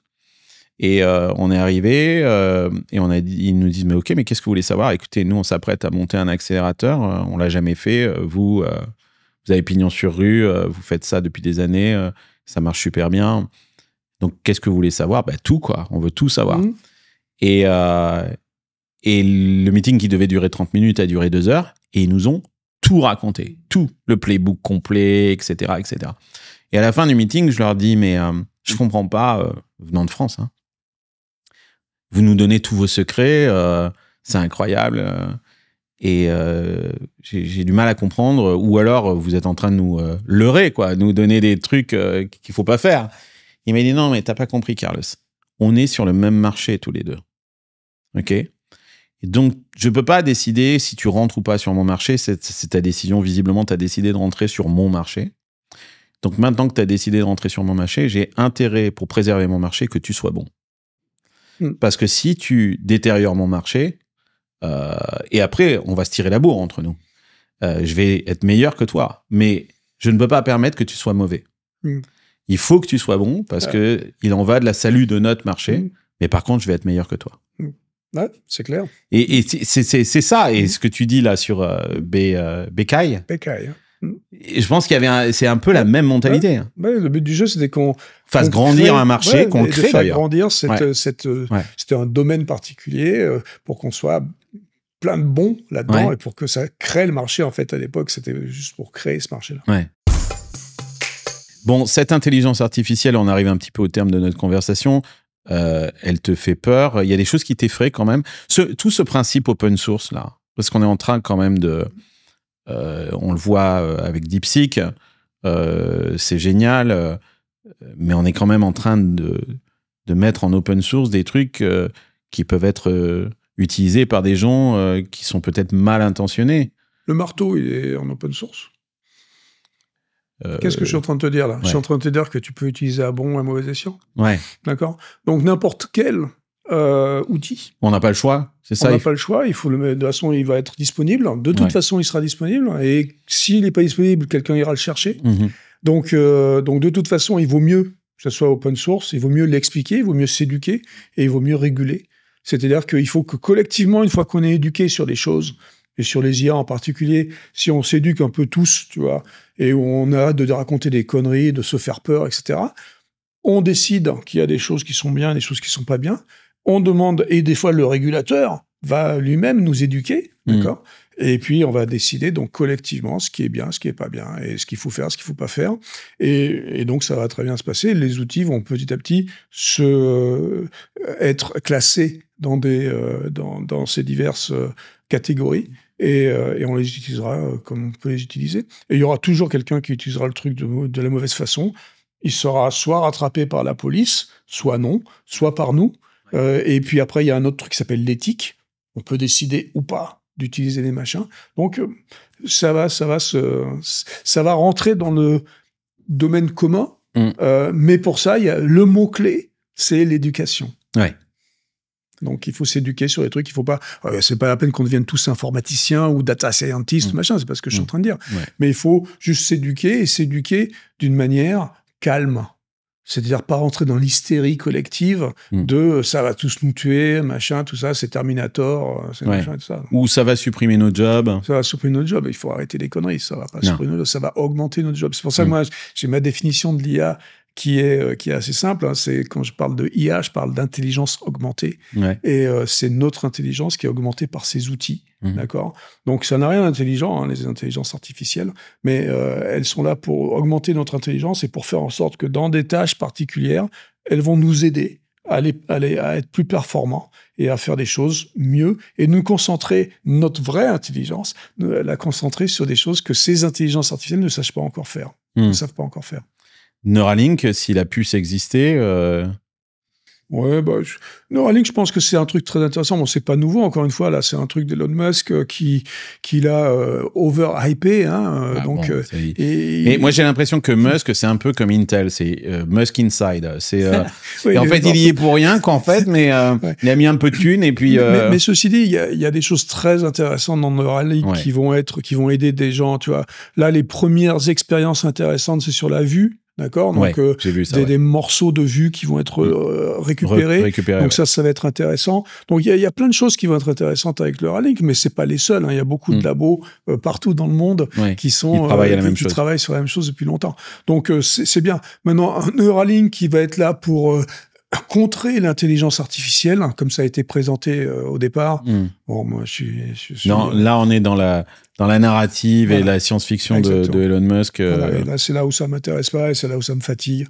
Mais je pense que c'est intéressant ce que tu dis aussi, c'est qu'à un moment, cette narrative et qui est très entertaining, quoi. On n'est pas obligé, quoi. C'est comme une série. T'es pas obligé d'aller au bout de la série, hein. Tu peux très bien shut down the TV, shut off the TV, quoi. C'est Luc Julia aujourd'hui regarde l'intelligence artificielle. Aujourd'hui, on est dans une période euphorique autour de l'intelligence artificielle. Toi qui as débuté depuis le début, je disais, tu étais un des papas de Siri.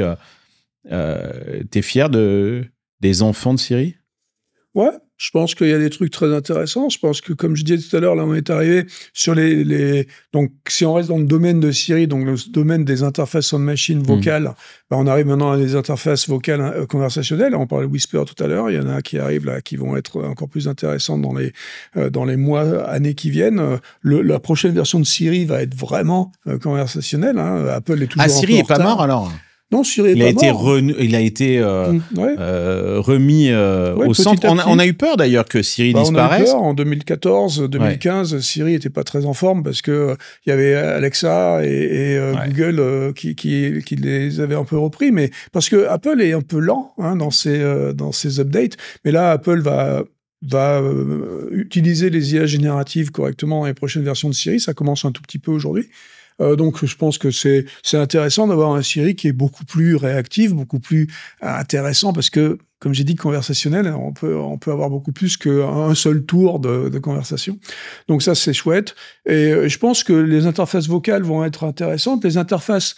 Alors, moi, ce que je dis toujours, c'est que la meilleure interface machine, c'est quand il n'y en a pas. D'accord. Et donc, ça veut dire quoi? Ça veut dire que je pense que les prochaines générations d'interfaces, donc quand il y en a pas, ça veut dire que ça va être des trucs qui vont être ubiquitous, comme on dit en anglais, je sais pas exactement comment on dit en français. Donc des interfaces qui vont être en permanence autour de toi et que tu vas pouvoir utiliser sans t'en apercevoir parce que tu vas utiliser avec les moyens que tu as pour interfacer avec les humains. Ouais. Donc, les gestes, la parole, évidemment, c'est des trucs qui sont... mais même la pensée, on a maintenant des interfaces... Ouais, la pensée, oui. Est-ce que je communique avec toi avec la pensée? Pas trop. Donc, est-ce que je sais communiquer avec la pensée? Je sais pas. Est-ce que je sais communiquer avec la parole? Oui, je sais. Est-ce que je sais communiquer avec mes gestes? Oui, je sais. Est-ce que je sais communiquer avec mes yeux? Oui, je sais. D'accord. Donc, il y a plein de choses avec lesquelles je sais communiquer aujourd'hui. J'ai pas besoin d'apprendre. La pensée, moi, je sais pas communiquer avec la pensée, mais bon, tu n'es pas télépathe? Non, je suis pas, je pense pas. Et donc, j'ai pas envie d'apprendre des trucs. J'ai pas envie d'apprendre des nouveaux codes. Oui, l'humain, c'est quelqu'un de curieux, mais très fainéant en même temps. Exactement. Ça. Et l'ingénieur aussi. Et du coup, moi, j'aime bien faire des choses pour les vrais gens, pour que ce soit pratique pour eux.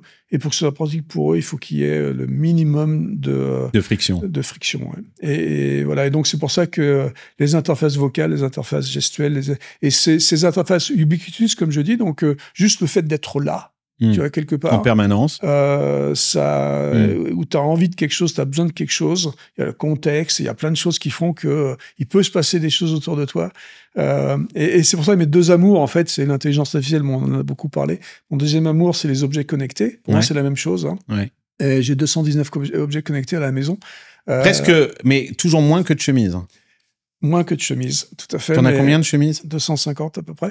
Ouais. Mais donc, ces 219 objets connectés, ils sont là pour moi, ils sont là pour faire des trucs, et donc ils sont intelligents, parce qu'ils sont capables de faire. Mais c'est qui ces objets? C'est quoi, par exemple? C'est quoi? Quel est l'objet le plus fou que tu as connecté? Pas le plus fou, le plus utile, c'est mes stores, qui me permettent de fermer, ouvrir les fenêtres au bon moment dans la vie, en fonction de ce que je suis en train de faire. Si je m'assieds dans ma salle de télé... pour faire le noir, ça va descendre parce que je veux... Il le comprend Il le comprend et c'est une sorte de contexte. Des fois, il faut que je lui explique, donc je lui dis. Donc, c'est ça qui est bien. Et des fois, ces objets se parlent entre eux, d'accord? Parce qu'ils vont orchestrer des scènes qui sont des scènes qui doivent arriver au moment où ça doit arriver. Ma scène préférée, c'est ce que j'appelle aperitif scene, donc la scène apéritif, qui, quand j'arrive le soir à 19h, tu vois, il y a une dizaine, quinzaine d'objets qui se mettent à faire des choses qui ensemble. Se met en place. La musique, la cheminée qui s'allume, le machin, les stores qui descendent justement, les trucs comme ça. Et donc, j'aime bien les lumières orangées, donc ça, les lumières orangées, etc. Donc, ça me met dans l'ambiance de l'apéritif. J'ai pas encore Optimus qui vient me servir à boire, mais bon. C'est le next step. Ça viendra peut-être. Luc, merci d'être venu dans Off the Record. Avec plaisir, Carlos. J'ai eu beaucoup de plaisir à discuter avec toi. Ça fait longtemps qu'on devait faire cet épisode. J'espère qu'il y en aura d'autres bientôt. Et c'est toujours un plaisir de parler avec toi. Merci d'avoir pris le temps. Je sais qu'il est précieux. Je te souhaite un bon sommet alors de l'IA à Paris. Bah écoute, on va voir ça. Hein, bon, je pense que on sera diffusé plus après le sommet pour l'IA. Croise les doigts, on espère que ça va bien se passer. Ouais, ça va bien se passer de toute façon. Bon, parfait. Merci à tous de nous écouter. Vous êtes de plus en plus nombreux à regarder cette émission. Merci beaucoup, ça nous fait très plaisir. Si vous avez des commentaires, n'hésitez pas à les faire. Je lis tous vos commentaires, je vous réponds.